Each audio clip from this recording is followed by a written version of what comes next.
Hey guys, welcome to the channel.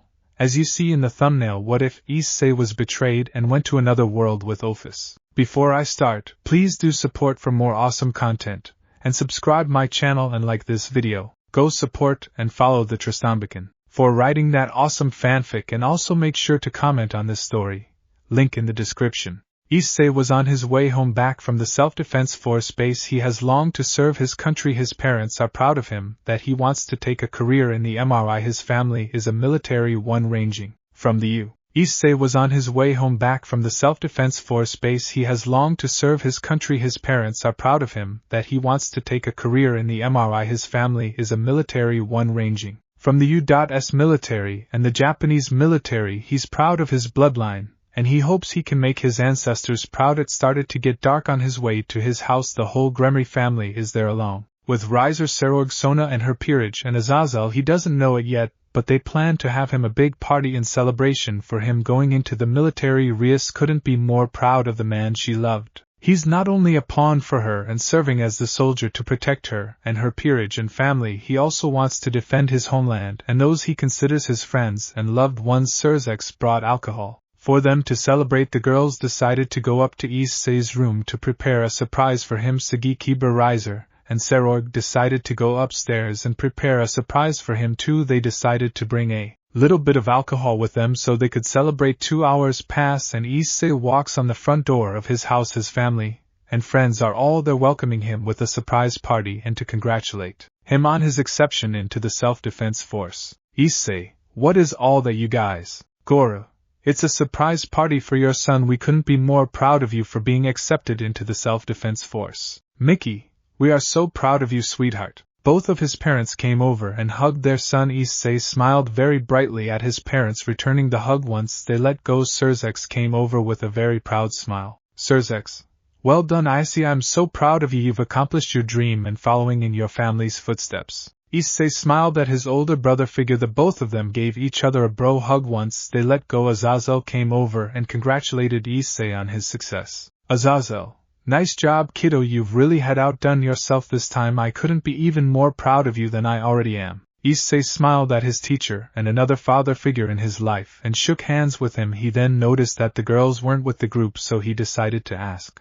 Issei, hey, where the girls at? It was then that Irina came out of the kitchen with a congratulations cake. She had a smile in her face and told Issei where everyone was. Issei, they went to your room to prepare a surprise for you. Issei blushed at what she told him. They were in his room preparing a surprise for him. This day could not get any more better for him. Perverted thoughts of the girls came into his mind, and he had a goofy smile on his face, but he snapped himself out of it, trying to get those thoughts out of his head. He's trying to be less perverted for the girls' sake. On his way home, he actually got surprises for them. He reached into his pocket and got out a box that contained several items in it. Irina noticed the box and decided to speak up. Irina, hey Issei, what's that box you got there? Issei's smile widened with a mess of blush on his face. He looked down to the box and opened it up in front of Irina. She gasped in excitement. Inside the box contained 8 engagement rings, a crimson red one for Rias, a violet one for Akino, a yellow one with an emerald top on it for Asia, a white one with a little kitty on top for Kaneko, a sapphire one for Zenobia, a silver one for Ross Weiss, a fiery orange one for Ravel, and finally a chestnut-colored one for herself. She put the cake down and looked at Issei with tears of joy. Since she was already down here, he decided to get down on one knee and took her engagement ring out.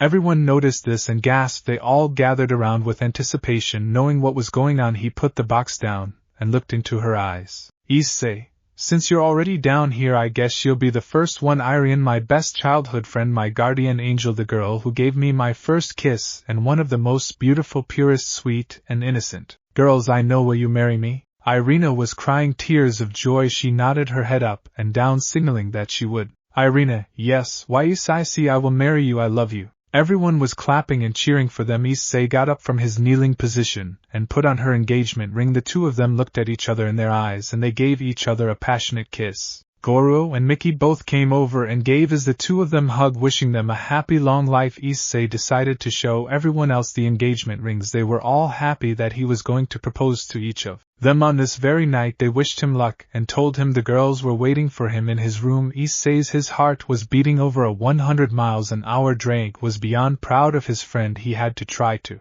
get him to calm down so he could properly propose. He thought it to be funny, but he told him to calm down, and stayed focused. Drake, Issei, I am proud of you. You are without a doubt, in my opinion, the best Red Dragon Emperor out of all of my hosts. You are my friend, but more than that, you are my brother. Just try to keep calm as you propose to the rest. Issei, yeah, you're right, Drake, thanks for reminding me. Issei went up the stairs to his room. He couldn't wait to see what the girls had planned for him. He was now getting close to his room when he suddenly heard moans coming from his room. He was immediately confused. He started to hear more moans, then it suddenly clicked in his head. Maybe the girls are playing with themselves, imagining him. This got him even more excited. He slowly opened his door all the way, but once the door was complete, he dropped the box of engagement rings. He and Drake were staring with wide eyes at what was going on in his room. On his bed there were liquor bottles littered all over the room and used condoms. The girls were all on his bed, but what completely shocked and broke him was the guys he considered his brothers and all but blood are banging all of the girls he loves. Riser is ing Rias non-stop,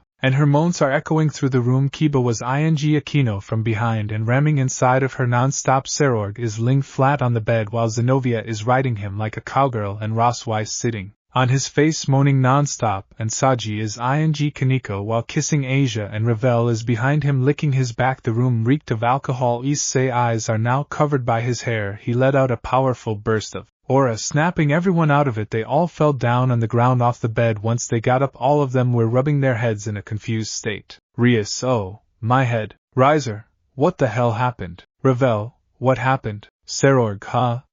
Wait, why are we all in Issei's room? All of them looked around at each other and noticed all the empty alcohol bottles and the used condoms all over the place. Then they noticed all of them where they were outright shocked at what they just found out. Rias, oh, not did we? They all turned their heads towards the entrance of the room only to notice that it was Issei standing there with his hair covering his eyes. Rias, ohshit.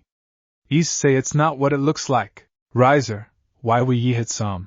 A prankia, yeah, it's a prank. He starts to sweat profusely. Serorg was ashamed of himself. Rias and Riser loudly denied the obvious truth, so did the others, but it was far too late. Aquino, Issei, it's not what you think. Issei just stood there not moving whatsoever. This caused everyone to worry extremely, but it only got worse when they saw the tears coming down his eyes. None of them dared to leave his gaze. Issei moved his head upwards a bit so that his eyes were visibly seen. Everyone was outright horrified. His eyes contained nothing but fear, betrayal, and sadness in them. He drops the box of engagement rings on the floor, scattering them. Everyone then noticed what he dropped, and saw that it was a bunch of rings coming out of the box. Then it hit the girls in the worst way possible. Those were engagement rings. He planned to propose to all of them. This outright broke the girls' hearts, and the guys were utterly ashamed of themselves. Are doing this to their best friend and brother. Without any other words said, Issei quickly ran out of the room, and downstairs everyone quickly got dressed and ran after him. Rias, I see.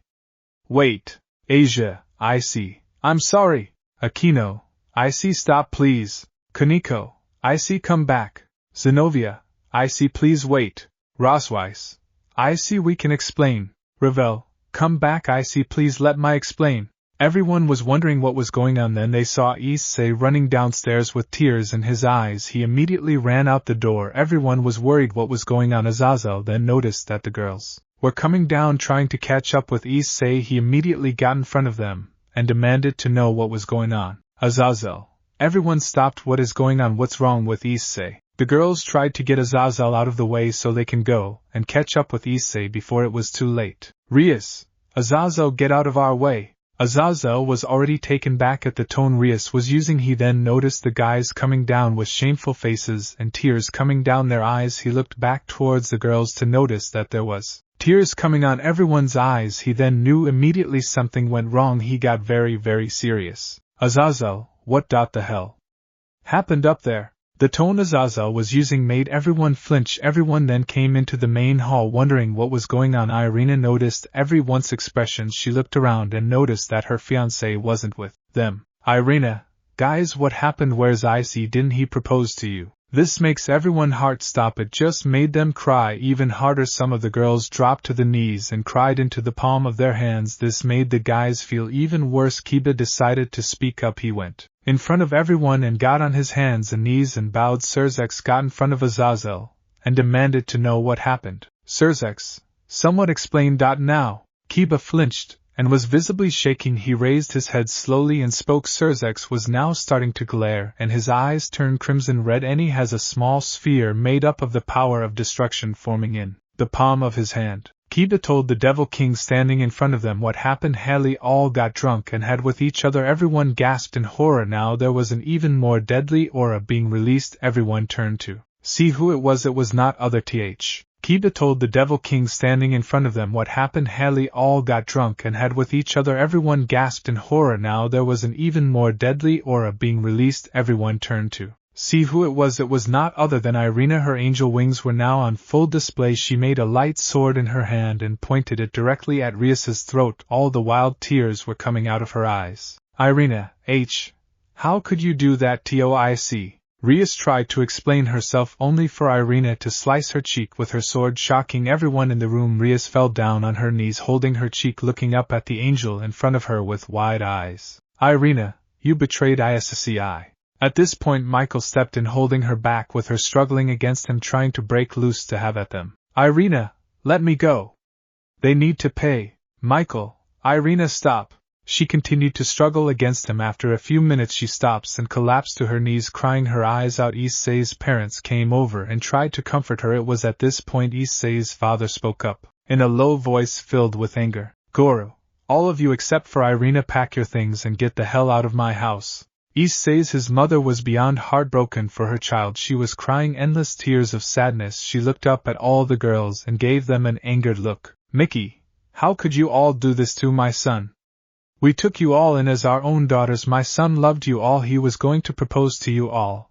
And what do you all do? Turn around and stab him in the back and broke his heart, especially you, Rias. You truly are a devil. By this point time his parents have already been informed of the supernatural world, and they were more than accepting of it. They were beyond proud of what they heard their son had accomplished, and they were so happy when he was going to propose to the girls. But now all that is gone. All of them have torn his heart to pieces and destroyed the love and trust he developed with them. She was beyond heartbroken for her son. All the girls could do nothing but just stand there and cry their hearts out, while the guys felt nothing but utter disgust of themselves, of what they'd done to their friend and brother. The leaders of the three factions were outright disgusted of what everyone did, especially Surzex and Azazel. They couldn't believe they did this to Issei, but right now they had to save their judgment for later. They had to go out and find him. Azazel, you all will be dealt with when we get back. Right now we have to find Issei before he does anything reckless. Just that thought sent shivers down everyone's spines. They hoped Issei all right. Right now everyone got prepared and head out except for the betrayers, who were told to remain in the house until they got back.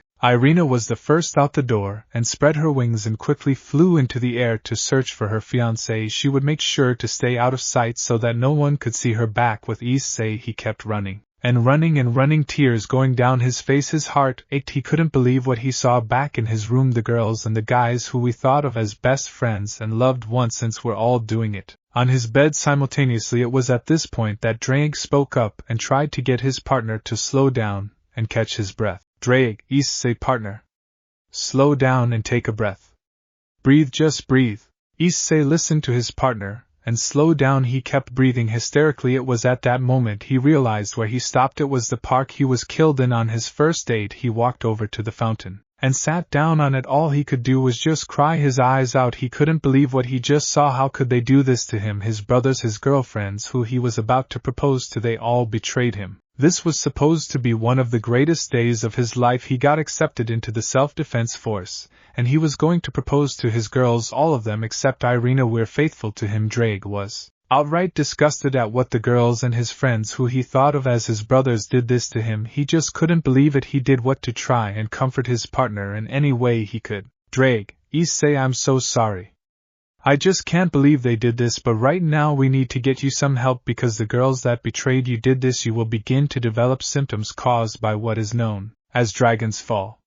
It happens when a dragon's mate betrays them or cheats on them with another male. In this case the latter version happened. Issei wiped his tears from his eyes and listened to his longtime friend. If what he said was true, then he needed to get help. It was at that moment that someone came into view. It was a girl with long reddish chestnut hair like Irina. When she came into view her eyes widened, and so did his. It was a girl that he met long ago in middle school. It was an old friend of his. Her name was Rei Miyamoto. Rei, I see, is that really you? Issei, Ray, it's been a long time. He offered a small smile, but tears were coming out of his eyes still. Ray immediately sees this, and rushes over to her old friend. She sits beside him on the fountain with a worried expression on her face. Ray, I see what's wrong. Are you okay? Issei looks down, and shakes his head no.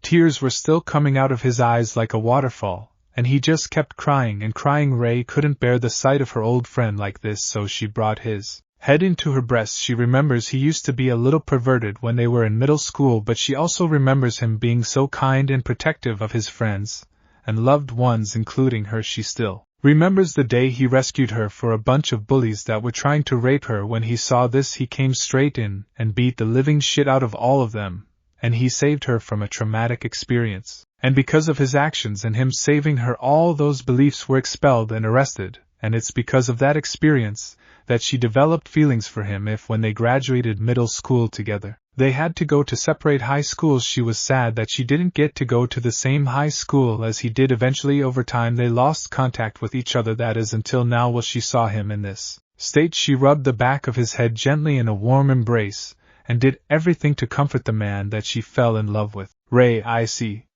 Tell me what's wrong. I want to help you, please. Issei eventually gets out of her warm embrace and looks her straight in the eyes and tells her everything about him joining the self-defense force, to all the girls that fell in love with him, cheated on him with his best friends who he considered his brothers in his room no less. She was outright shocked and in disbelief of what she just heard. How could anyone do this to him and treat him like this? She brought him back in for comforting warm hug. She started to have tears come out of her eyes a little bit, and continued to rub the back of his head, offering him as much comfort as she could. Ray, I see. I'm so sorry of what those girls did to you. They should be outright disgusted and ashamed with themselves. How could anyone do this to someone like you? It was at that moment that Irina was flying over them. She immediately saw her fiancé, but he wasn't alone. He was with another girl. She quickly landed in a spot where she couldn't be seen and immediately ran over. Issei. Irina, Issei. Both Issei and Ray turned around and noticed that Irina was running over to them. Once she got over to Issei, she grabbed his face and buried it in between her breasts, trying to comfort him from the heartbreak he just experienced. Irina, I see. I'm so sorry. I can't believe they did this, but rest assured I'm here now. I promise you won't be alone or sad anymore. It was at this point Irina noticed the other girl. Once you got a good look at her, both Irina and Ray gasped at seeing each other. Irina, Ray. Ray, Irina, is that you? Irina, Ray.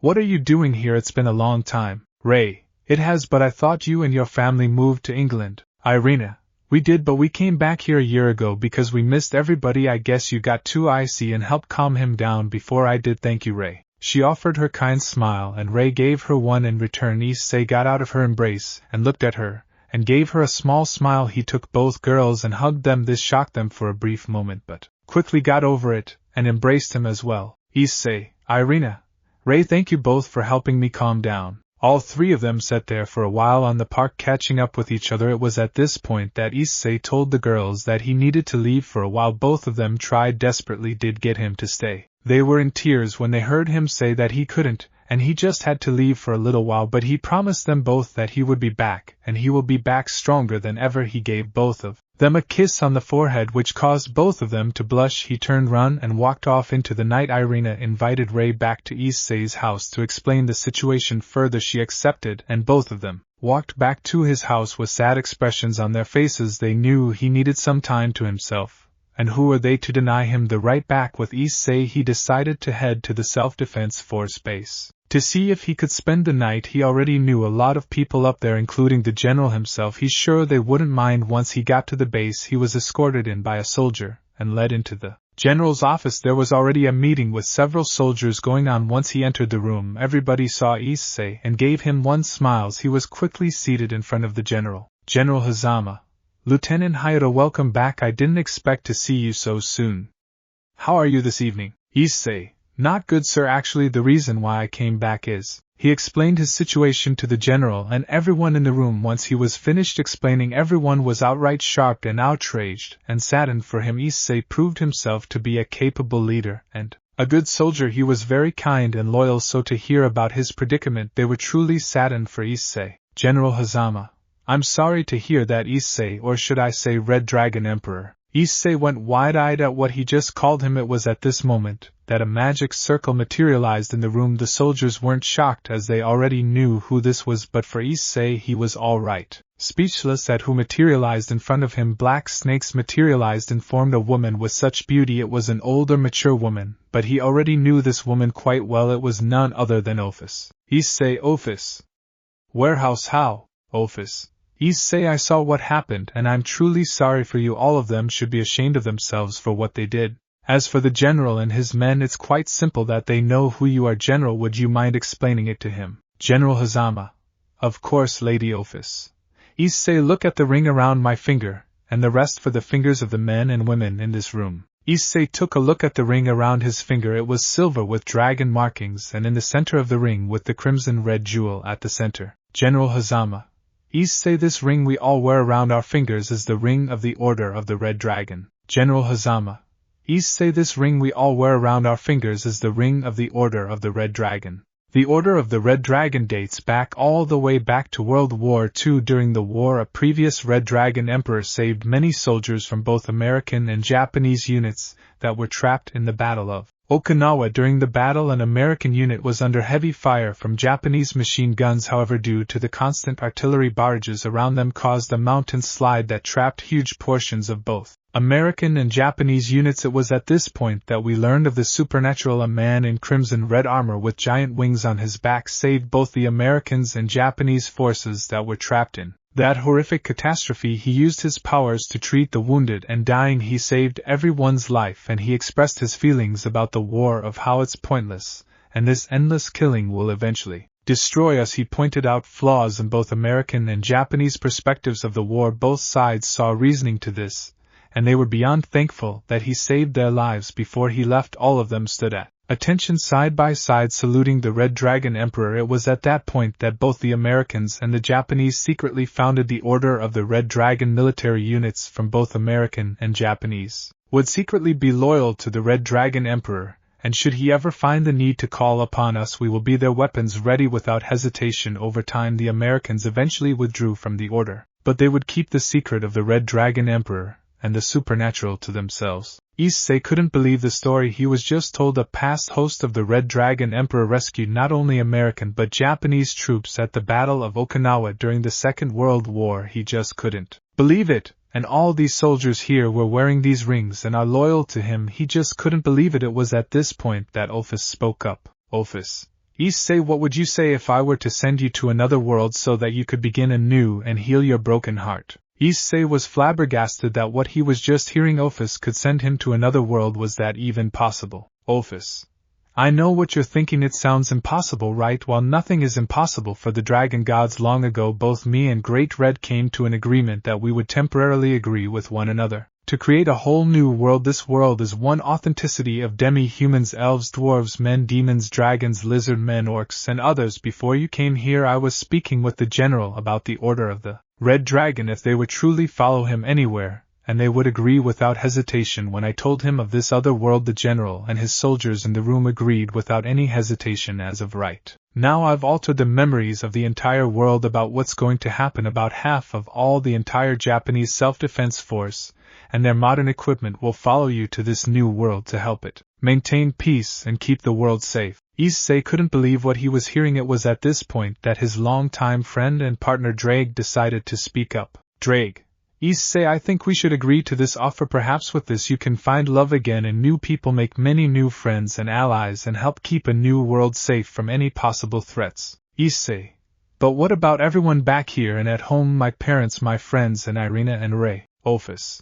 I shall inform them of your decision, and if should they choose to come with you, then I will gladly allow that. You're my friend Issei, but I also see you as my older brother. Even though I'm far older than you, you're more family to me than anybody in this world. Issei. Issei was touched by what she just said. She spent trillions of years being alone, craving for silence and the dimensional gap, but when she was shown how life could be and what love truly is, she was beyond thankful for Issei showing her the way. This was the least she could do in return to help him find happiness. Once again she gave him a warm smile. Issei thought it over for a minute and decided to make his decision. He nodded to himself. He turned his way towards the general and Ophis. Issei, okay. I'll do it. Everyone in the room smiled and nodded. The soldiers got up and saluted their leader. The general gave him his uniform. He went into another room to put it on. Once he came back in the room, everyone smiled and nodded. Issei uniform. Basically over 1 million self-defense force soldiers that were loyal to the Red Dragon Emperor quickly got everything that was necessary. They got their weapons, their vehicles, their uniforms, their ammunition, food, everything they would need, and with the help of Ophis she made a portal to the new world. The self-defense force soldiers mobilized, taking the resources, their ships, planes, tanks, vehicles, everything they would need on this journey for the new world, and just let that overnight they were gone and ready for a new adventure. The portal opens up. Issei and his new allies go through with all the supplies, military equipment, and everything else they need. They immediately got to work on setting up a base. Luckily they were near the sea. Tom also set up a naval port, and with the warships they brought with them that should be easy. Issei and his soldiers managed to complete all this, and under 8 months now that all the bases are complete, Issei decided to venture off on a lone mission to get a readout of the new world that they were in. He wanted to make it clear that should any foreign powers in this world exist, he wants to make sure to inform them that they are not a threat. He doesn't know how long he'll be gone, but he decides to inform General Hazama to maintain radio silence and to take charge until he returns. He instructs the general to keep the men battle ready should the need arise. Issei activates his balance breaker and sets off into the countryside. He decided to have a talk with Drake to pass the time. Issei: so Drake, do you think I made the right choice by leaving? Drake: right now you need to heal your broken heart. I'm sure everyone back home would understand, especially Irina and that new girl Ray, I think her name was. Issei: yes, she and I have been friends since we were kids. Me, her, and Irina basically grew up together.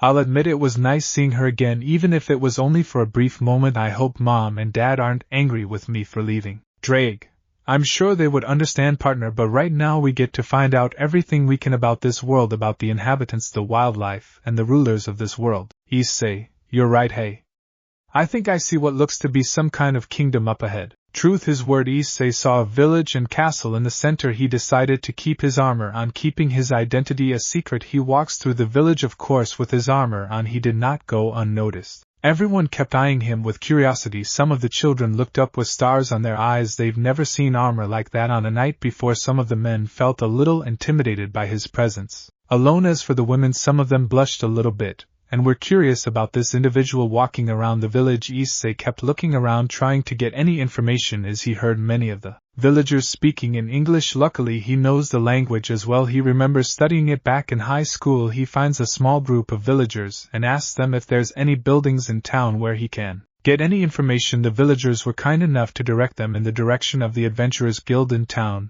and he'll find out a ton of information there. He continues walking into the center of town until he comes upon the building that says Adventurers Guild. Truth his word. Issei saw a village and castle in the center. He decided to keep his armor on, keeping his identity a secret. He walks through the village, of course, with his armor on. He did not go unnoticed. Everyone kept eyeing him with curiosity. Some: Issei: so this is the guild, huh? Well, let's see what information we can find out, partner. Drake: indeed, finding out what we can here about the land and its rules and laws and the people is a good start, but be careful, places like these are bound to have a rough crowd or two. Issei: well, let's see what's inside, shall we? Issei proceeds to walk inside the guild. Once the door opens, he sees a large crowd of adventurers picking quests of the board. Some are relaxing and drinking, while there are others chatting amongst themselves. Once he entered the guild, everyone immediately turned their attention towards him. Everyone was a little bit surprised of Issei's look. He proceeds to walk over to a nearby desk and talks to the people in charge. He sees a girl is with blonde hair and a ponytail hanging down the side of her shoulder. He walks up to her, and she greets him with a kind smile. Guild girl: welcome to the Adventurer Guild. How might I assist you today, sir? Issei: yes, I came here wondering if you had any maps of the world or possibly this country. I'm actually new here and I don't know my way around. Guild girl: but of course, let me get some mouths for you, my friend. Issei was waiting on the maps from the girl. Over he couldn't help and notice everyone still staring at him. A lot of them were staring at him in awe. The rest were very curious as to where he could have gone armor like that. Just then the girl then came back, giving him a map of the world and the country he was in. Guild girl: here you are, sir. This is the map of the continent you're on. It is known as Landia. Humans, elves, dwarves, beast men, and several other races inhabit this continent, and the vast superpower of this continent is the Empire. They control much of the continent. There are several smaller kingdoms, and they're all in an alliance with the Empire. Issei studied both of the maps carefully. He then turned his attention toward the girl and bowed his head and thanked her. Issei, thank you very much. Is it alright if I keep these? Guild girl. Of course, we have plenty more. Is there anything else I can help with, sir? Issei, no thank you, I appreciate it though. Issei took the maps and left the Adventurers Guild. He then proceeded to walk out of the town on his way back to base. It actually took a few days going by foot to head back where everyone else was, but honestly, he didn't mind. It gave him some time to think about this new world that he's in. Issei, hey Drake, do you think I made the right choice by leaving, especially when I proposed to Irina? And I can't believe that I actually saw Ray again. I haven't seen her since middle school when I saw her in the park, and the way she comforted me, she's never been more beautiful than she was at that moment. Drake, Issei, I understand you're in pain, I really do, but Ophis wanted to help you get another chance in finding love again, and I believe that she will bring those two here to help you. Besides, you're the leader of an entire military. And something tells me you might become a ruler here is in one way or another, and knowing you and the men and women that serve under you, you will do whatever you can to protect the people of this world. Issei knew that his longtime friend and partner was right. Ophis gave him another chance to find love again, and he thinks he's already found it. He knows he's already in love with Irina, and who knows, maybe even Ray will have a place in his heart in the future. He hopes so, but right now he has to learn more about this empire that's in control of the continent and the other kingdoms that are allied with them. When he gets back, he knows he has to prepare his men for scouting missions. He doesn't want to do anything drastic, not before he knows more about the continent, the empire, and the laws that are here. His first step is to go out and find any nearby villages and see if he can establish peaceful relations with them. According to the map that he was given near his base, there appeared to be several nearby villages inhabited by elves, dwarves, men, demi-humans, and lizard men. He's also found out some more information on the lizard men. Apparently the continent that they're originally from is Lustria, which is on the other side of the world. He figures he should go out and visit some of the smaller villages first. He decides to deactivate his balance breaker, revealing him in his military uniform. Issei knew that his longtime friend and partner was right. Ophis gave him another chance to find love again, and he thinks he's already found it. He knows he's already in love with Irina, and who knows, maybe even Ray will have a place in his heart.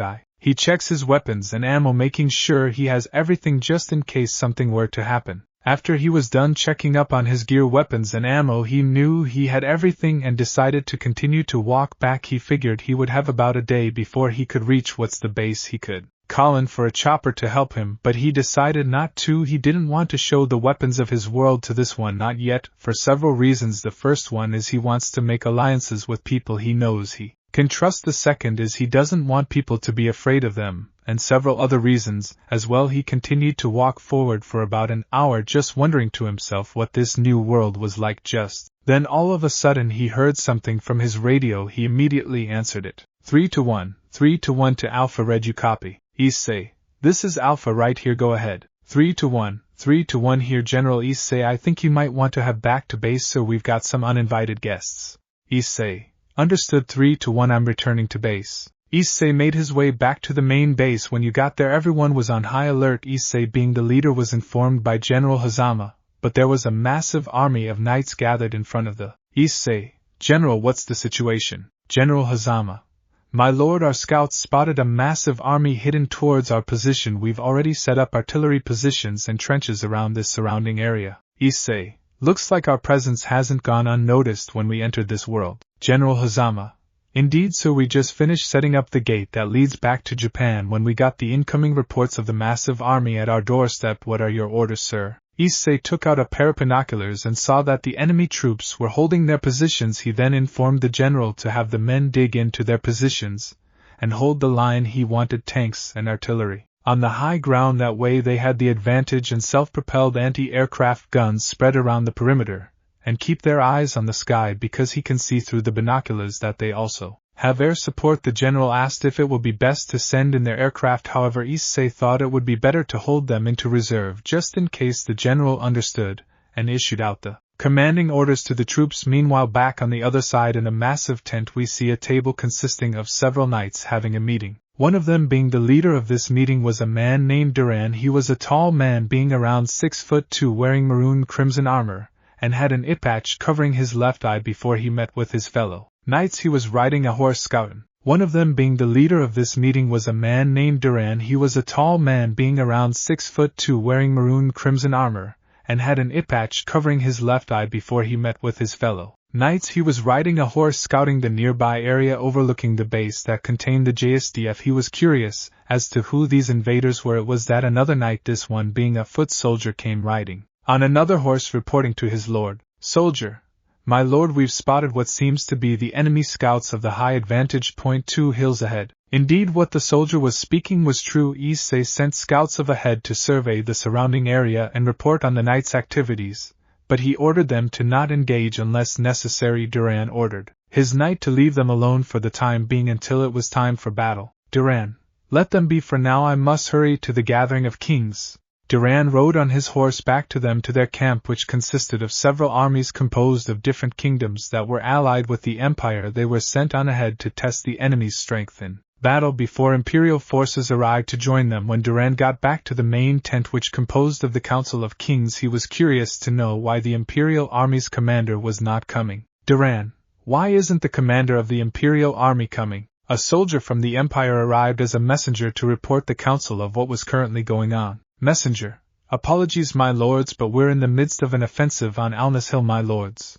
Alnus Hill was where Issei and his men set up their bases at, and their main naval port, which was close to the sea. The messenger continued, "Messenger, with all due respect, it's impossible for the commander to leave his post right now." The kings around the table muttered to themselves, wondering what was going on. To them this did not sound right. Duran spoke up for his fellow kings, being that he was the leader of this council. "Duran, that doesn't sound right. According to my observers, they only saw a modest number of enemy troops around the hill, yet strangely enough they also reported that the hill had been turned into some kind of fortress." The kings muttered to themselves again. They had also received similar reports from their scouts as well. One of the kings spoke up, this one being a good friend of Duran. His name was Rigu. He was dressed in fine green and gold robes and armor. "Rigu, oh come now, Duran, my old friend, the Imperial Army is holding down the enemy forces." "Duran, are you sure of that?" The messenger then spoke up once more, urging the Council of Kings to listen. "Messenger, sire, as well as my lords of this council, we only need one thing from you. We need you to strike the enemy tomorrow morning." The Council of Kings seemed to think that this was probably the best option to help out the Imperial Army. Another one of the kings spoke up, this one wearing all of green and silver armor. His name was the King of Argona. "King of Argona, very well then. My army shall be the spearhead of the attack." Another one of the kings spoke up. He wanted his army to be the spearhead instead. This time it was the King of Modwan. "King of Modwan, hold it. Let my army take delete this time." Rigu then spoke up next. "Rigu, now wait a moment, let us be the forefront of this victory." The council then started to argue amongst each other as to which army would be leading the main assault. However, Duran was starting to get a little frustrated at his fellow kings, seeing that this debate was going to take a while. The messenger continued to relay the message of His Imperial Majesty. "Messenger, tomorrow morning Alnus Hill will wait for you." The messenger then left, heading back to his forces. Meanwhile, back with Issei and his forces, they set up defensive positions around the base, and making sure all their equipment in top shape. He figures that these knights will strike tomorrow morning. Issei, well, Drake, more than likely these knights, whoever they are, will come at us in full force tomorrow morning. Drake, agreed partner, but you managed to set up a solar defense, placing artillery where they needed to be, tanks where they ought to be, and infantry men armed with their rifles and their pits and mortars stationed around every possible position. I must admit that's quite the defensive line you have placed. I'm proud of you. Issei smiled a little bit. He was also a bit proud of himself. He had studied tactics from World War I and World War II, specifically the battles in Europe of where massive defense lines like this were built by the Germans and massive tank formations by the British and the Americans. He had anti-aircraft guns spread around every possible position he could put them into. He had his helicopters standing by just in case. But for some reason he could still feel great sadness in his heart. Even Drake also could feel this. He could sense the deep sadness and anger he felt towards the girls back home and his so-called best friends. They just outright betrayed him and slept with each other just like that. Was it that easy for them to cheat on Issei? Even if they were drunk, it was no excuse. It was outright disgraceful. He is very glad that his partner does not have the dragon's fall, of which could kill him. Luckily Irina was there to help him, also his old friend and crush in middle school. After Irina left Rei Miyamoto, he decided to ask his partner on how he was doing. Drake, Partner, are you all right? Ever since we got here you've been mainly focused on learning everything about this new world and drowning yourself in your work. Do you want to talk about what happened? Issei, they just betrayed me just like that. I just can't believe they did it. Drake, partner, it wasn't your fault. The girls and your so-called friends are the ones are at fault. They should be outright disgusted with themselves. I am very pissed at what they did. If I wasn't steeled in this gear I would outright tear them to pieces for what they have done. Issei, thanks buddy, I'm glad to have you as my friend. Drake, of course Issei, no matter where you go I will always be with you. It's you and me to the very end. Issei smiled at what his friend said, but at the same time he also felt a great sadness for leaving his family, and above all Irina and Ray back in Japan. Drake could feel what his partner was thinking and tried to reassure him that it was going to be okay. Drake, don't worry Issei, I promise you'll see Irina and Ray again. After all, we have a gate to take us back to the world we came from, don't we? Issei smiled just a little bit, ever remembering the gate they managed to build that led them back to Earth and to Japan itself. Though right now it's better if he was just left alone for a while, but he also remembers what Ophis said to him, that perhaps he could find new love in this world and that once he's ready he can return and bring Irina and Ray back with him to this world. But right now they have to focus on the upcoming battle. As the night set upon the land, both armies were gearing up for the battle to come. Of course, for Issei and his troops, they knew all too well that this was going to be nothing but a one-sided fight, and in truth Issei honestly felt a little bad for his enemies, but right now he couldn't hesitate as he was now in charge of building a new Japan in this world. It wasn't just going to be him and his troops. He knows that many citizens of Japan are also aware of the Order of the Red Dragon. He was even told by his general that the entire Japanese government was also aware of the Order of the Red Dragon and that there were also members and that pledged their service to Issei. He couldn't believe what he was told at first, but he was glad to know that the government and many citizens were aware of the supernatural. But right now he had to focus on the upcoming task ahead. Meanwhile, back at the Knight's camp, the kings had finally come to an agreement at who would lead the charge. They were discussing the final battle plans and were so confident among themselves, not knowing the absolute slaughter that they were going to be put through. King of Arguna, it shall be a glorious day. King of Modwan, perhaps, but my army is all you will need. As the kings were gloating among themselves, both Duran and Rigu were speaking to each other. Rigu, ashamed, this should be our time to shine. Duran, the enemy army has only 10,000 men while we have numbered them 30 to 1. I don't think being the first into battle will be very distinguished. Rigu, so where else would the glory be in being the first to sound the retreat? Duran, in all my years we've never seen such a foe. Rigu, ha ha ha ha. Even Lord Duran, the Lion of Elba, can't keep the ravages of time from catching up with him, ha ha ha ha. Duran meanwhile was thinking to himself at just how dangerous this mysterious enemy was. He went out of the tent and went to a nearby hill and looked over the enemy stronghold. At the same time, Issei, that it was now all geared up in his combat uniform and had his battle rifle at the ready, was also looking at the enemy camp that lay away. Using his dragon vision, he could see what appeared to be the commander of the army looking straight at him. For some reason Duran felt like he was also looking at the leader of this mysterious army, and in fact he actually was. Issei and Duran stood there for a moment just looking at each other, then they each turned away back to their respective armies. As the night settled in, both armies were prepared to clash by morning. As morning came, the armies of the kingdoms were now in position. The army of the kingdom of Arguna was out in front leading the charge. The king's signal for the armies to begin the march forward. King of Arguna, forward. All the soldiers that were behind him let out a fierce war cry, screaming at the top of their lungs, hoping that the enemy would hear them and perhaps get even scared. Above them, knights were riding flying creatures known as wyverns. This gave them air support just in case things were to get a little hasty. Back of the main base of the kingdoms, Duran came out of the tent and decided it was time to join his fellow kings on the field of battle. Duran, it's about time we join them on the battlefield. It was then one of his soldiers came over to him and got on one knee and bowed to him, reporting what was going on. Duran seemed surprised at this but allowed him to speak. Soldier, my lord. Your Majesty, it's the other kingdoms. They've departed to assault Alnus Hill, and Lord Riga is set to join them. Duran, and the Imperial troops. Soldier, my lord.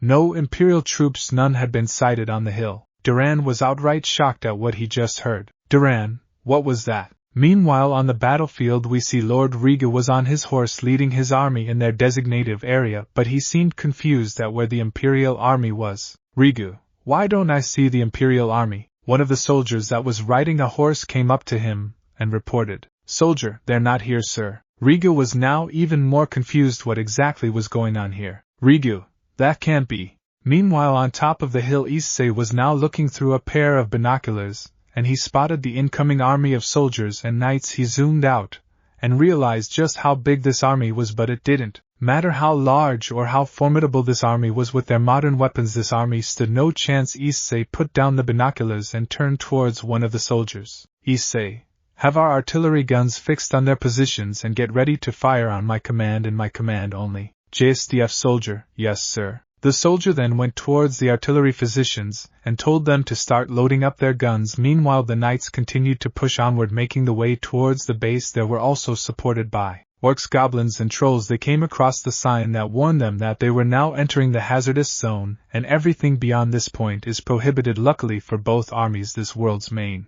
language was English, and as the troops of the JSDF as well as Issei were well educated in English, but right now they didn't matter. The armies of the kingdoms continued to march forward, ignoring the warning signs, and just trampling right over them. Issei could now see that the enemy troops have now entered in range of the artillery. He then got on the radio, "Issei, artillery, open fire!" And just like that, the main guns started firing shell after shell back with the armies. It was then several of the knights heard loud noises coming from the hill. Then they started to hear whistling noises. It was getting louder by the second. The king of Argona then looked to the sky, and before anyone could realize it, the shells from the artillery bridge hit dead center right in the middle of their forces, exploding and sitting shrapnel all over the place. Screams of agony could be heard all around, as well as blood splattering on the ground and body parts getting scattered all across the battlefield. It was then that Riga looked up to the sky, wondering what the hell was going on, and before he knew it, an artillery shell impacted right in front of him, obliterating him and his surrounding men. Meanwhile, behind the main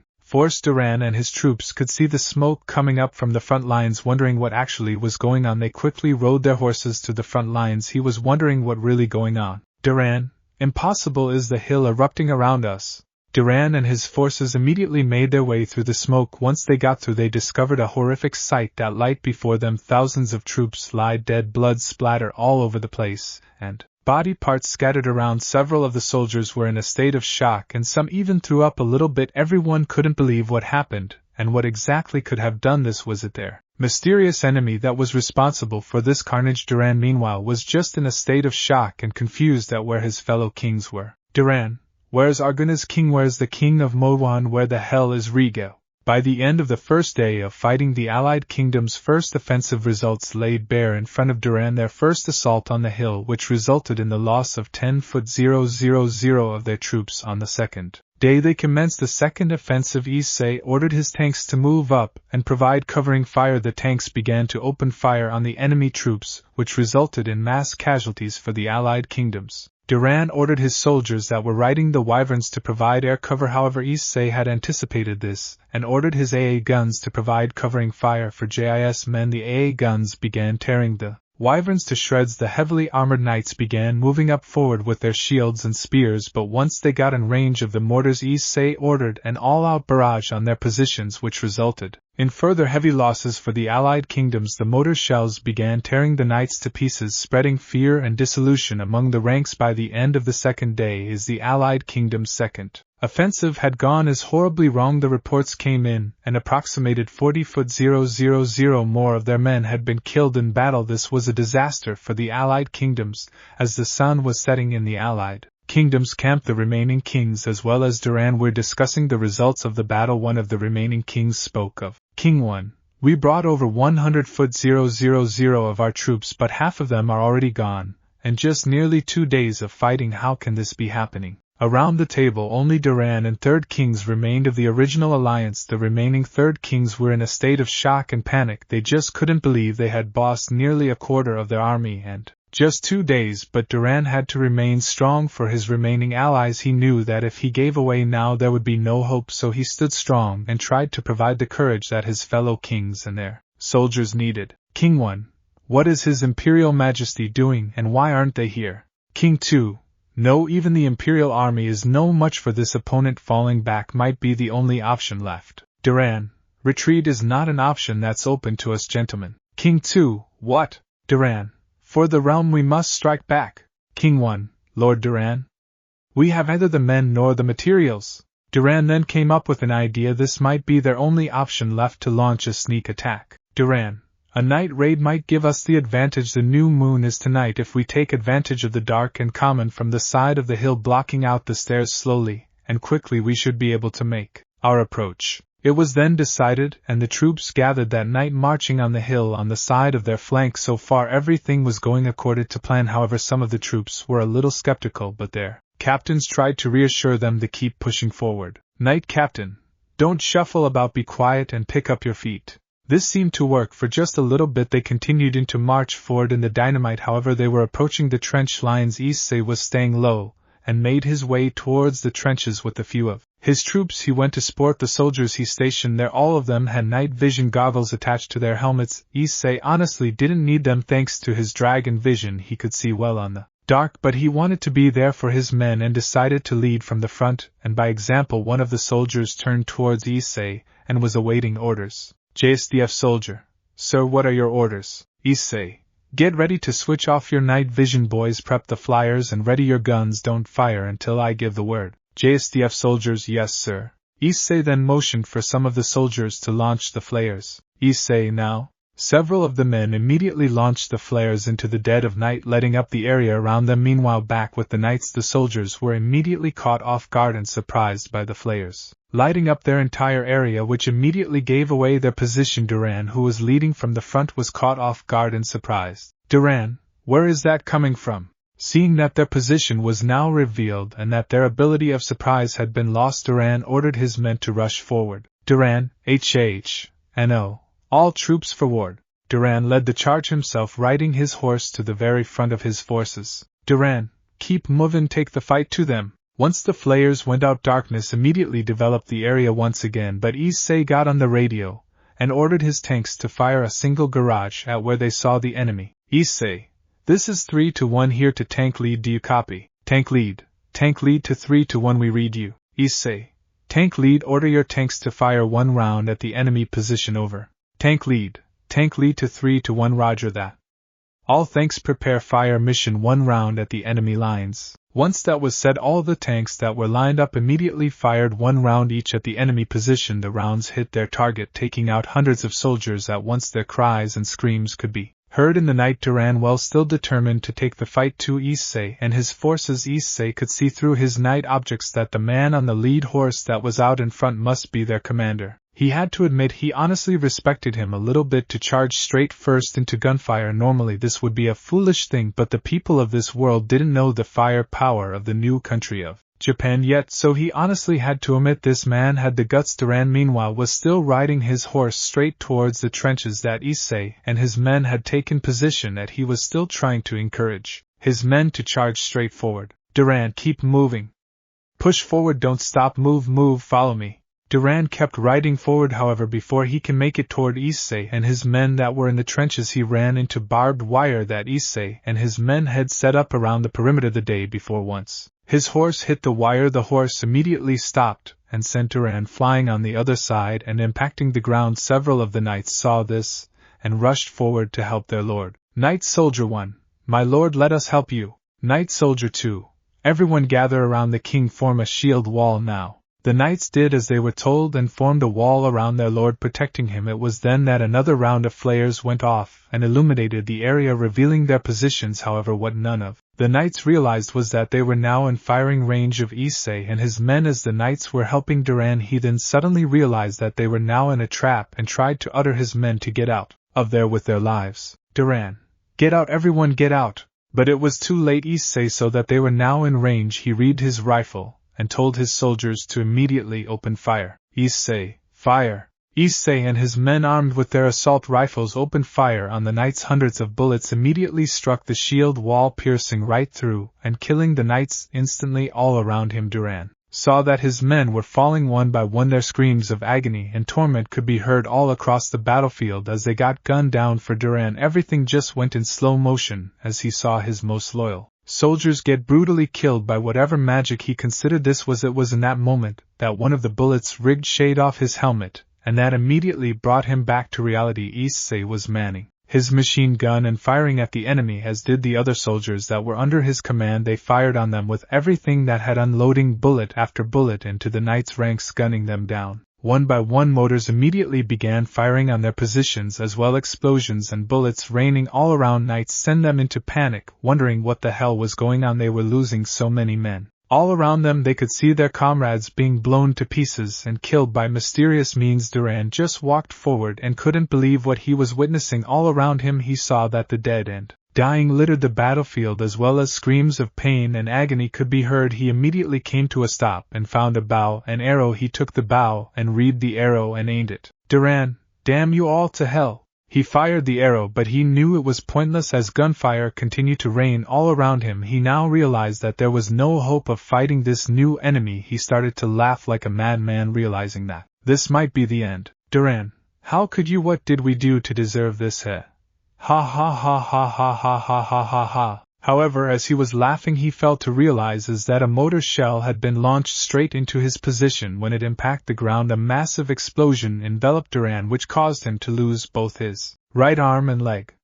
And thus the Battle of Alnus Hill came to end. After the battle had concluded the night before the sun had risen, only to reveal the horrific aside the late before Issei and his followers, the battlefield lay littered with the dead and dying, as well as many crater impacts from the artillery mortars and tank shells as the impact of the ground straight into the ranks of the knights. Issei himself, as well as several other soldiers, went out to survey the area and get a confirmed count on how many enemy troops were killed in the following 2-day battle. Issei began walking on the battlefield, taking in the sight around him. He just couldn't believe how many dead bodies were lying about. From what he has been informed, several surviving soldiers have been taken into custody and have been given fair treatment. As well, it should be your medical attention for the injuries that they've sustained from the battle. Issei personally ordered that they be treated with care. Even though they were the enemy, he still wanted them to be treated right, and maybe get some information as to why that they were attacked. Issei then heard the sounds of vultures flying overhead. He then looked forward as to where the vultures were going, and they were going to feast on the flesh of the dead soldiers that lied before him. He just couldn't believe it. Why would they send so many soldiers? Issei then moved forward, checking for any survivors, only to notice that the weapons that they were carrying were medieval, like such as swords,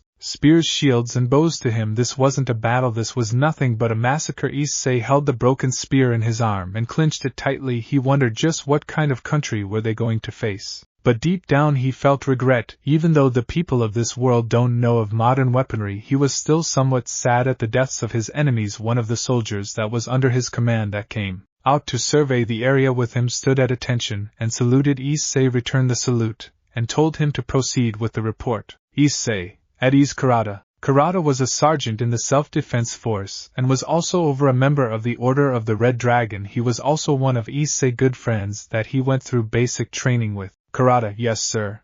Issei, Karada, no need for sir. We're friends, aren't we? Karada gave a small smile and nodded his head. Even though he served Issei, he was glad that he considered him as a friend. Karada, I appreciated Issei. However, he immediately went serious and asked if he had been given the report from the general. Karada, so did you receive the report from the general, sir? Issei, I did. From what intelligence has gathered, as well as being confirmed by the general himself, they lost 60,000. Karada, yes sir. But they also. Issei, yes, I heard about that too. They lost another 60,000, and on the first day of battle, that's 2 entire army corps worth of men. Karada, wait a minute sir, don't tell me your word about them. Issei, to be honest, I am a little bit of 120,000 people massacred in just 2 single days of fighting. Why would they send so many? Issei began to get a little bit angry and clenched the spear tighter in his hand. Issei, just what the hell kind of country are we fighting? He screamed at the last part of his sentence, and also threw the spear off into the distance. Drake immediately spoke up, trying to comfort his friend. Drake, Issei, things like this happened in war, whether it are soldiers or the enemy's people die. There's no avoiding that. It's either you or them. You know that, don't you? Issei, sighs, I know, and if it was me against them, I choose myself over the enemy any day. Drake, remember you're in charge of thousands of men and people who are now on to your service. You have to do what's best for them like you always do. Remember that, partner. Issei was thankful to hear the wise dragon's advice. He had to remember that this was war and casualties would happen. There's no avoiding that, but if he had to choose between himself and his men over the enemy, Then the choice is obvious. Issei took deep breaths and calmed himself. He turned back toward Kurata and decided to introduce Drake to him. Issei.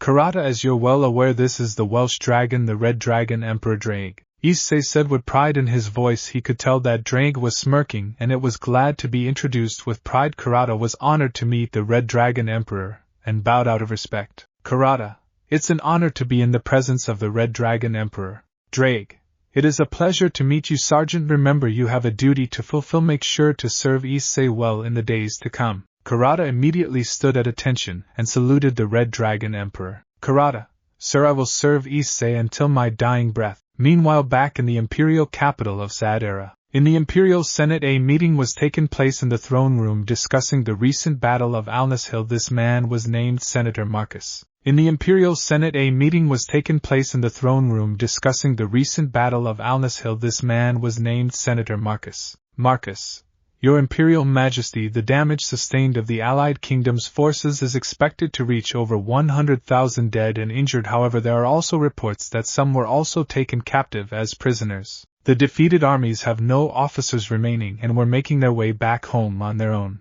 The Emperor then spoke up next. He was a tall man, probably around 6 feet 1 inches. It had blonde, well-groomed come-back-to hair as well as a blonde beard. This was the Emperor of the Empire, Moltsol Augustus. Moltsol, just the way I conceived of it, the potential threat of our quibbling neighbors coming to raise the empire has successfully been eliminated. Is torch all the towns and villages between us and Alnus. He'll poison all of the wells and herd their livestock this way and burn the crops that should keep their armies from eating our food and water.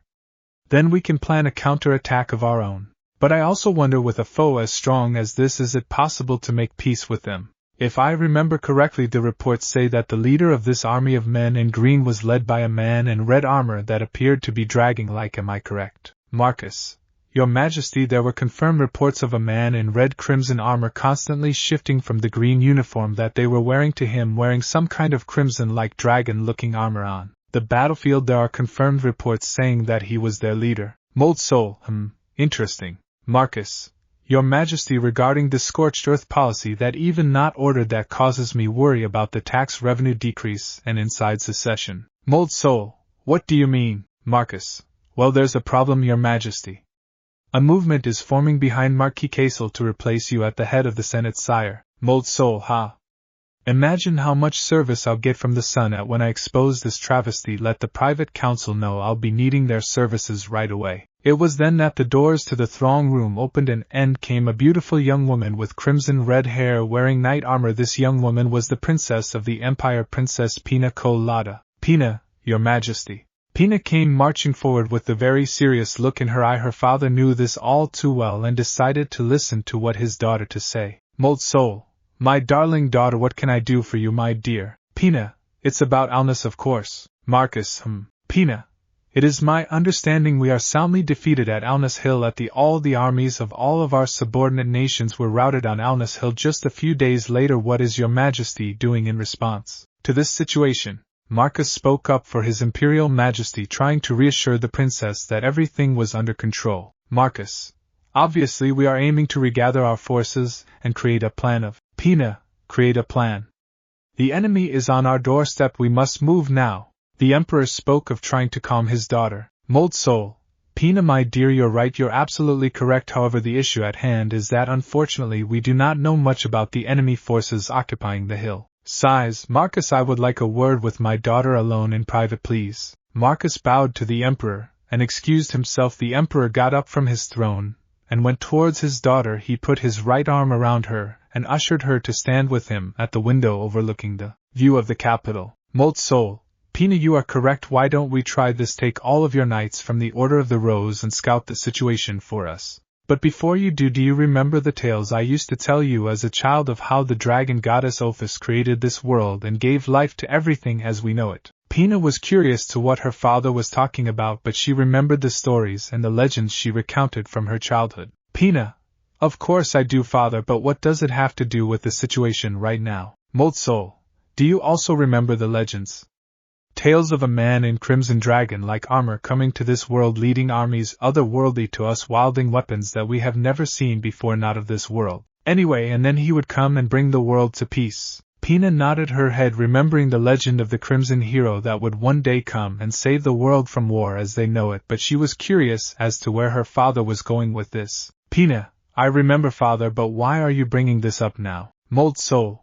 Because, my dear daughter, a man was sighted leading our mysterious foe in the very same armor described from the legends. Pina became outright shocked at what she just heard. She wanted to know what her father meant by that. Pina, father, what do you mean? Are you saying that the Crimson Hero from the legends has arrived with that said army? Mold soul. I do, Pina, which is why I want to see if there is any way we could try to form a peace treaty between the Crimson Hero and the Empire. However, I fear that there are those in the Senate, and more, particularly your brother, who would not agree to what I am proposing. Pina knew all too well that there were those in the Senate who supported her brother, the Crown Prince of the Empire, her brother Zorzal El Caesar. She particularly knows her brother wouldn't support this, but she decided to obey her father. After all, if the legend was true, the Ms. individual could bring about peace to not only the Empire but the rest of the world. Pina, but your majesty, you want me to take my people? Mold soul. Well, why not? You have been longing to prove that your knights are going more than just marching and color guards, so here's your chance. I'm counting on you and your knights, my daughter. I believe that you are the key to truly help us bring peace in this world. Pina was again shocked by what her father said, but she quickly sealed herself and decided to do as her father and ordered her. Pina, consider the mission done, your majesty. She got on one knee and bowed to her father. Meanwhile, back at the base, Issei was going over some of the reports with his men. One of his men, Major Higaki, was speaking with Issei on certain matters. Higaki, sir, with this in mind, you do realize we're going to need intelligence to decide future policy. Issei, I'm well aware of that, Major. Higaki, yes, sir. Issei, we're also gonna need to investigate their policy base and religious faith. Higaki, understood, sir. Issei, we're also going to need to understand what kind of industries of this world that they have are at the top of our upcoming fact-finding missions as well. Higaki, yes, sir, that seems like a great idea. Issei, keeping that in mind, I'm putting the general in charge while myself and a team of specialists go out and survey the region. Higaki, understood, sir. We've already organized the 6 deep recon and surveillance units you need for the operation, sir. Sir, are you actually commanding one of them personally? Issei, I am, which is why my mission to make contact with the locals around the surrounding areas. We need to try and establish good relations with the people of this world. The last thing we need isn't all-out war breaking out. Higaki, yes, sir. Sir, if I may, I the right unit for you to command, sir. Issei became interested of what the major suggested and decided to ask which unit he was talking about. Issei, which unit do you have in mind, Major? Higaki just smiled. Higaki, the 3rd Recon and Surveillance Unit, sir. Issei just gave him a smart, pairing him up with the team he went with and basic training. Issei then made his way outside to meet with the 3rd Recon Unit. When he got there, all of them stood at attention, and the Sergeant Major saluted, with Issei smiling at him and returning to the salute. Sergeant Major Kuwabara then spoke for the rest of the squad. Kuwabara, fall in, sir. 3rd Recon team ready to go when you are, sir. Issei, ha ha ha. It's good to see you, old-timer. How are you? Kuwabara just smiled at Issei. Kuwabara, doing just great, sir. Now that you're here, as you remember everyone from basic training, sir, allow me to reintroduce you to the squad, sir. As you remember, sir, this is Master Sergeant Nishina. As you remember, sir, this is Master Sergeant Nishina. Nishina, it's good to see you again, sir. Issei, likewise, my friend.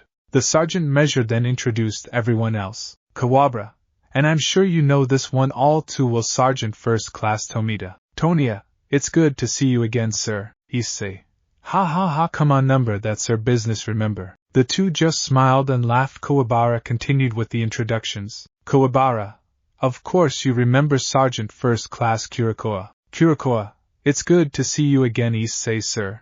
Issei just smiled at her. He remembered that she was the team's medic, and she was a very good one at that. Kuwabara, and of course there's Sergeant First Class Kuribayashi. Kuribayashi, welcome back to the team, sir.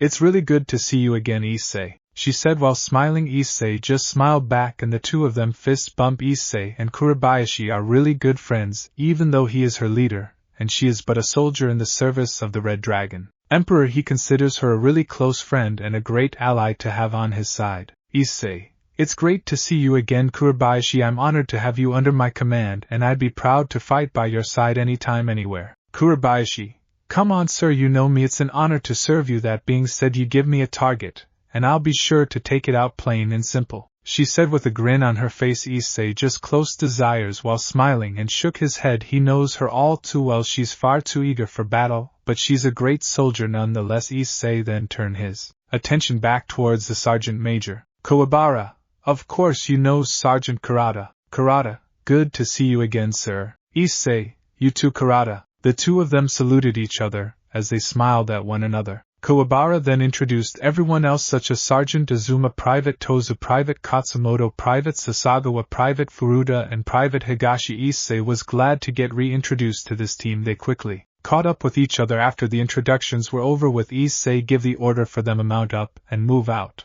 Issei, alright everyone, let's get cracking, folks. The sergeant major then stood at attention and saluted, and then turned back towards everyone else. Kuwabara, mount up.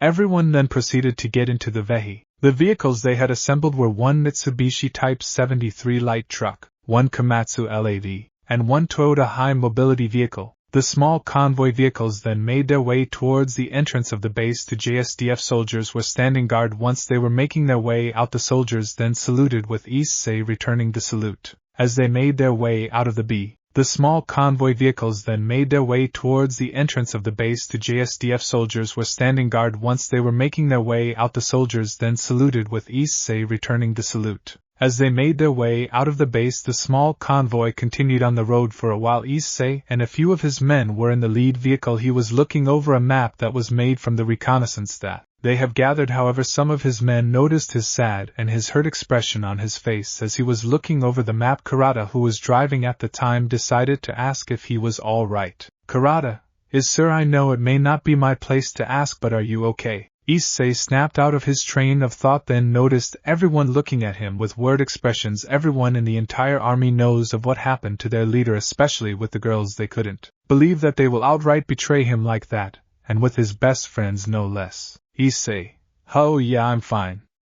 I just got a lot of my mind is all. Kurikoa, are you still thinking of what happened that night? She asked with a bit of worry in her voice. Issei's expression then went a little dark with his helmet covering his eyes, but he answered nonetheless. Issei, to be honest, I am a little bit. The only reason that I came here to this new world was so I could start over, maybe even perhaps find someone new in this world, who knows, maybe even several. Issei said, where the far-off looked in his eyes as he looked out the window. Everyone heard what he said over the radio, and they couldn't help but feel truly bad for him. He was their leader, and they truly hope that he finds several people who love him in this world, but no matter where he goes or what he does, they will always follow him. He's the Red Dragon Emperor after all. Even if he wasn't, they would still follow him to hell him back, and that goes for every soldier that came with him to this world. In fact, just the other day the general told him that the entire Japanese government was actually loyal to the Red Dragon Emperor, until his great shock and surprise the majority of all of Japan knows about the supernatural world and are loyal to him. He was shocked when he was told that. Hell, he was even more shocked when he was told that the American government, even though they have pulled out militarily, doesn't mean that they are also loyal. In fact, the President of the United States set the Japanese government several arsenals of weapons to help out Issei and his men. When he gets back to visit in his old world, he'll have to thank the President of the US for his generosity and support, as well as the American government. But right now they were on a mission, and he decided that those thoughts will come later. Right now they had continue and see what they could find in the surrounding areas. It was then that the convoy stumbled upon a village. Issei decided to him and his men should go and introduce themselves in a friendly manner. After all, if he is to one day build a new country here in this world, he'll need people to come to his new-found country, whether that the elves, dwarves, beastman, demi-humans, or other humans, whether be from this world or his old one. If they should choose to come to his new country, he wants to set a good example and good relations. As soon as the convoy stopped, Issei and the others got out and greeted the villagers. However, a few were a little bit scared at first when they saw Issei and his men arrive in some strange metal carriages. However, Issei and the others reassured them that they were not here to harm them. They simply asked for directions and information. The village chief came out and greeted them. Issei offered them good friendly relations. The village chief and the others came to realize that they are here on good terms and do not wish to cause any harm to the people. Issei held out a map of the surrounding area and asked the village chief for directions, and he was more than happy to assist. As soon as they got their information, they left on good terms And just like that they were back on the road. Issei looked out the window, and just couldn't help but marvel at the sights he was seeing. Issei, man, it's beautiful out here. Just like I hoped it would be. Kurata, oh come on sir, you know we've also got beautiful scenery back home, but you're ultimately right, this one hell of a view out here. But I'll be honest with you Issei, I was hoping to see some freaking dragons flying all over the place, hell maybe even a fairy or two. I mean just look at the towns we've seen so far, just boring old humans all over the place, and it is because of that I am pretty disappointed. Issei, oh yeah that's right, you still got the whole cat girl thing going on, don't you? Issei said with a little bit of amusement in his voice as he cracked a smile. The others then noticed this, and were glad that he was able to take his mind off of his old life, and just enjoy small talk. Kurata, a cat girl or hot little witch, yeah I could definitely go for one of those. So what about you? You got any preferences? The others over the radio and in his vehicle listened carefully for his answer. Issei was silent for a few minutes, then spoke up with a bit of a smile on his face. Issei, well, there are two girls waiting for me, one of them being my childhood friend Irina, and another her name is Ray. Before I left I was engaged to Irina and maybe even confessing my feelings to Ray as well. But after that whole shithole of a mess with the others, they told me to take my time and come back when I'm ready, but they also encouraged me to find others that might catch my eye. They told me they were fine with it, and they even encouraged it, so for me my taste is, sigh. I'll be honest with you, I'm really into redheads, maybe even a red-headed princess, and maybe even a warrior knight, oh, and a beautiful red-headed elf. The others were actually quite impressed with what he described, and they were actually alright shocked that he was engaged, but they were glad nonetheless that he had some others that did betray him, and they were hoping that Issei would be able to find some new lovers in this world. Kurata, well sir, you know this cause for Issei what? Kurata, the anime theme song you and I listened to in boot camp. Issei, oh boy, lay it on me, here we go. Kurata, hell yeah. Issei/Kurata, when I feel low there's one place to go, may calm. May company, asterisk. In the vehicle behind Issei's, Kurabayashi was listening over the radio at what they were singing. She face-palmed while closing her eyes and smiling and shaking her head. Kurabayashi, those two never change, don't they? She said with a grin on her face. The sergeant major then turned his attention towards her and smiled. Kuwahara, that's the general for you, he hasn't changed since basic, and to be honest I'm glad he's got his mind on something else rather than his past. Kurabayashi, you got that right sergeant, I still can't believe that those girls would outright betray him with his best friends, no less. One thing's for sure, if I ever meet those girls, let's just say I'm going to have a few words with them. One, she said while cracking her knuckles. The convoy continued on the small road as the evening set in, and the sun was starting to set. Tomita decided to ask about the equipment that they are using. Tomita, by the way sir, if you don't mind me asking, what are we doing with gear that's like ancient history? Even though we got our modern stuff back at the base, why did you want us to take only Type 64 rifles? Out here sir, our vehicles are very modern and up to standards, but why our rifles sir? Issei spoke up regarding that issue concerning it was his idea for them to be equipped with the Type 64 rifle out in the field for the time being.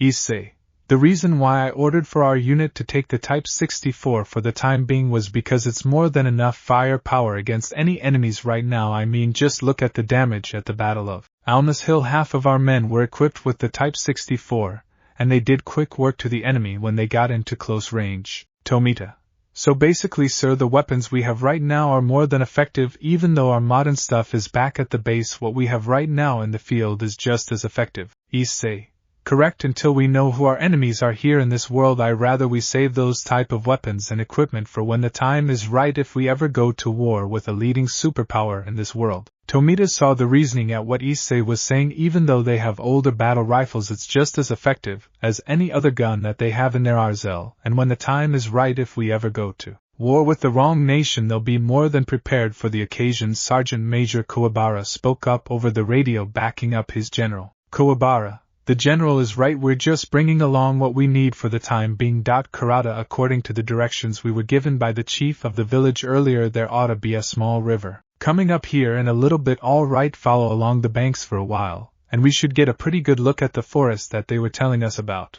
Kurata, you got it sergeant. The small convoy came within route of the river bank. They continued to follow it. Issei, well, there's the river, looks like the chief of the village was correct. Kuwabara, Sir, I think we better put our stakes down on front of the trees tonight. Issei.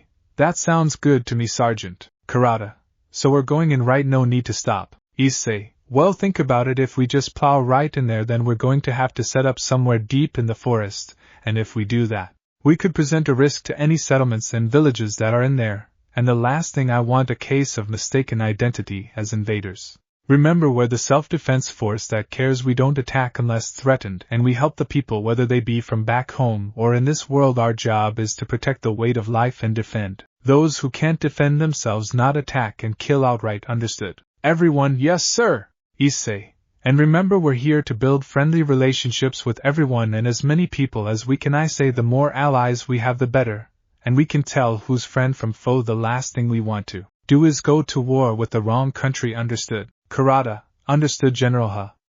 What the hell is that? It was then that Kurata and everyone else and the convoy noticed something up ahead. Large clouds of smoke could be seen off in the distance where they were going. Kuwabara, what's that? Issei realized what was going on and whitened his eyes. Issei, a fire. Kurata, take us to the top of that ridge. We'll get a better view of the surroundings from there. Kurata. Understood, sir. The small convoy continued their way up into the hillside, getting a better view of the surrounding areas, and what they saw was a huge forest set ablaze. They were wondering what the hell could have done this. Issei took out his binoculars and his eyes turned to slits to help him get a better view of the surroundings. Issei. Drake, what do you think, buddy? Drake. It's on fire, all right. I can't help but shake the feeling that a dragon could be responsible. Issei. A dragon. Drake. Indeed, partner, but remember, the dragons here in this world are not like the ones back home. More than likely they are wild animals with no sense of reason whatsoever, but I could be wrong for some of them. Issei put down the binoculars and took in what his partner said. Could it really be possible that a dragon could be the cause of this devastation? Kurata and the others immediately walked up, a few of them taking